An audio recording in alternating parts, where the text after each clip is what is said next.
네, 오늘은 구성주의와 퍼실리테이션 이야기를 해드리려고 합니다. 구성주의는 퍼실리테이션과 굉장히 밀접하게 관련되어 있는데요. 아마 교육학을 하신 분들은 구성주의에 익숙하실 텐데 그렇지 않으신 분은 느닷없이 구성주의 이런 생각이 드실 수도 있을 거라고 봅니다.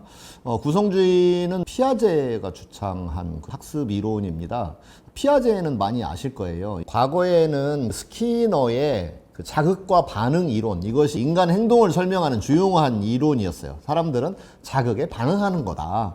동물 실험들을 통해서 그런 것들을 밝혔죠. 근데 보니까 자극에 대한 반응만 하는 거라고? 인간이 동물과 똑같아?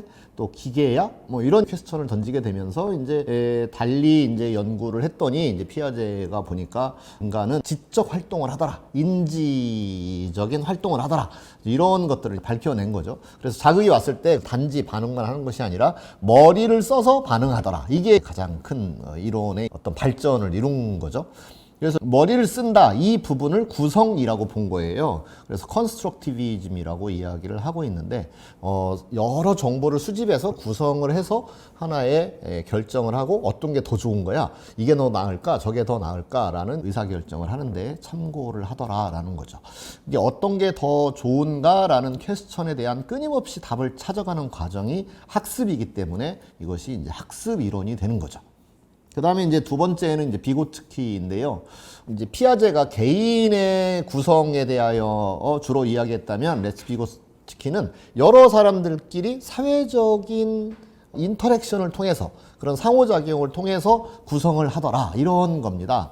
한 사람 한 사람이 가지고 있는 정보와 지식의 양은 적은데 여러 사람의 견해들을 딱 종합해서 어떤 결론을 내리면 훨씬 더 좋은 결론에 도달하고 서로 배우게 되더라 이렇게 되는 거죠. 그래서 이제 회사에서 일을 하는 것이 바로 이 여러 사람들의 지혜를 모아서 하나의 좋은 결정을 만들어내는 이런 것들의 연속이라고 할 수 있잖아요. 그러니까 비고츠키의 이 이론을 그대로 가져다가 쓸 수 있는 것이 되겠죠. 그다음에 이제 학습 이론이 이론적인 측면에 있었다고 한다면 존 듀이는 이것을 현장에다가 적용을 하는 것. 민주학교라는 말이 이제 사실은 존 듀이가 원조라고 할 수 있는데, 학교 교실이 선생님의 독재 또는 선생님의 일방적인 지식 전달이 아니라 학생들에게 이런 구성주의의 이론을 접목시켜서 학생들이 그걸 잘 사용할 수 있도록 하면 좋은 성과를 낸다라고 보았고요. 그것이 이제 나중에 MIT 공대 이런 데에서 회사에서 응용을 하는 것이 필요하다라고 보고 거기에서 학습 조직 이론 뭐 이런 것들이 등장하기 시작을 하게 되는 거죠. 그래서 이때 선생님의 역할에 대하여 과거에는 선생님이 이렇게 말을 하는 것이 주된 역할이었는데 이제 말을 하는 것이 아니라 학생들에게 질문을 던져라. 그러면 학생들이 뭘 하는 걸 돕겠어요? 구성하는 것을 돕는 거죠. 어떤 것이 답인지 또는 해법인지를 찾는 그 과정의 구성을 돕는 것이 강사의 역할이다. 또는 교사의 역할이다 이렇게 본 거예요. 이것은 조직으로 넘어오면 이제 리더의 역할이 이제 이렇게 바뀐다라고 할 수 있어요.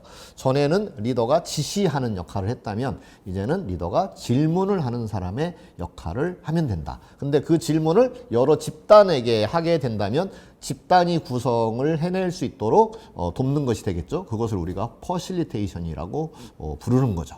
그래서 구성주의는 퍼실리테이션과 이렇게 연결되고 있다. 그래서 21세기에 더군다나 이 북카 월드, 너무나 세상이 급속하게 변하고 굉장히 다양한 프로젝트가 나날이 이렇게 생겨나는 과정에서 집단이 훌륭한 구성을 해낼 수 있도록 돕는 것이 리더의 역할이라고 한다면 그러한 것들을 잘 하는 능력, 무언가 집단에게 집어넣는 것이 아니라 집단으로부터 끌어내는 그러한 것이 리더의 역할이다. 그리고 그 역할의 대부분은 퍼실리테이션 역량을 포함하고 있다. 이렇게 말씀드릴 수 있을 것 같습니다. 네, 오늘은 간단하게 구성주의와 퍼실리테이션이 어떻게 연결되는지를 소개해 드렸습니다.